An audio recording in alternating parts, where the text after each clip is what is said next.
Half the repair tickets I ever closed weren't hard, they were slow. Trying to figure out what's wrong, and I could have saved so much time by running the following commands. These commands are already built into Windows for free. I wish somebody had handed me this list on day one. It would have saved me a lot of late nights. 9 commands, the order I would run them in. And stick around for the last one, it's the one nobody shows you, and it saved me from blaming Windows for a problem that Windows never caused. One rule before anything, make a restore point, always.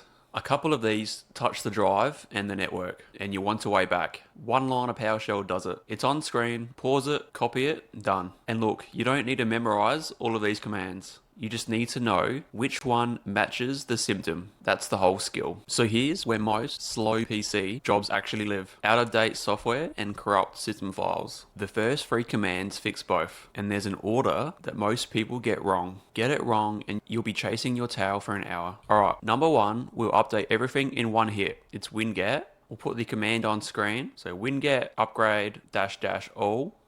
So this command updates everything at once. Just one line. Number 2, and this is the one everyone gets backwards, DISM restore-health. Here's why it goes first. SFC, the next command, it repairs your system files from a spare parts shelf that Windows keeps on the drive, and DISM restocks the shelf. Run SFC against the corrupt store and its fitting parts from an empty shelf. We restock first. Then number 3, we run SFC /scan now. That works. Dodgy machines, missing DLLs, a settings panel that won't open. This fixed more of these than any restore ever did. So remember that, DISM, then SFC. Get that right and you'll fix things. The just run SFC crowd can't. So it's still freezing or the internet keeps dropping. That's not software anymore. That's the drive or the network stack. And here's how to tell which one without driving to the site like I used to do. Alright, number 4, we check the drive. So this command, check disk C /scan, it runs live, it's read-only and no reboot. And an honest note, there's a deeper version /R that hunts bad sectors. On a spinning disk, it's worth it. On an SSD, it's mostly wasted time. So scan first. Alright, number 5, the internet one. So this one you may be aware of. You'll see commands like ipconfig flush DNS or release, renew. Just say you're connected to Wi-Fi and nothing loads. Sites resolving to the wrong place. Is internet dropping every 10 minutes? 3 lines of ipconfig.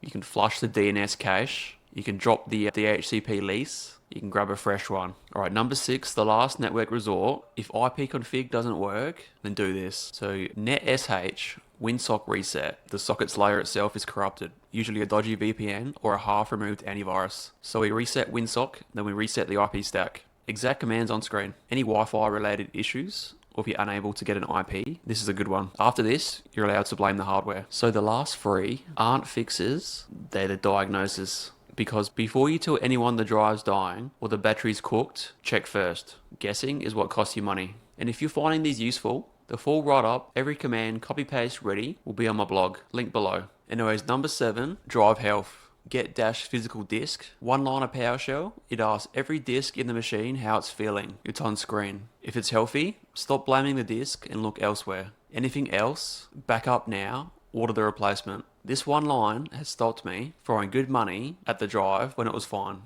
Number 8 will kill what Task Manager cannot. So this command here, something's pinning the CPU and the GUI won't close it. Task list finds it, task kill ends it. By name or by PID. It works even when the desktop's barely responding. Number 9, the battery detective. This command right here, power CFG to /battery report. If the laptop won't sleep, if the battery drains overnight, if it runs hot, power CFG /energy watches the machine for 60 seconds and writes a report of everything sabotaging your power. And the battery report, that's the real wear against the original design capacity. That's it on screen. It's a cooked battery in numbers. I used to swap batteries on a hunch, and it's helpful when if it's still under warranty and Dell is being a pain. So here's the last one.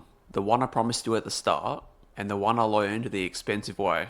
Windows Memory Diagnostic. One word, that's the whole command. I had a machine that kept crashing. I reinstalled Windows, I reinstalled it again. I blamed the OS, I blame the drivers, I blame the updates, but it was a bad stick of RAM the whole time. So MD schedules a memory test on the next reboot. Random blue screens, crashes with no pattern, corruption that keeps coming back. Test the RAM before you nuke the OS. That's the difference between a tech who closes tickets and one who keeps reopening them. Quick gotchas before you run away. DISM always before SFC. Check disk R on an SSD. It's a waste of time. Just use scan. Run the prompts as administrator, or none of this touches your system files. Restore point first. I know I said it up top, but I'm saying it again. And these will fix software, a dead drive, dead RAM. A command tells you that. It doesn't resurrect it. Now, these 9 commands are the muscle memory, but nobody is born knowing them. I taught myself all of this on night shift, no degree, no boot camp, and the thing that carried most of it wasn't a course I paid for. It cost me nothing, and one of them turned into a direct pay rise. I made a video on the 5 free podcasts that took me from a warehouse floor to a sysadmin job, the exact 5 in order, and which one to start with for the stage you're at. It's right here. I'm Trev, I broke it, fixed it. I'll see you in the next one.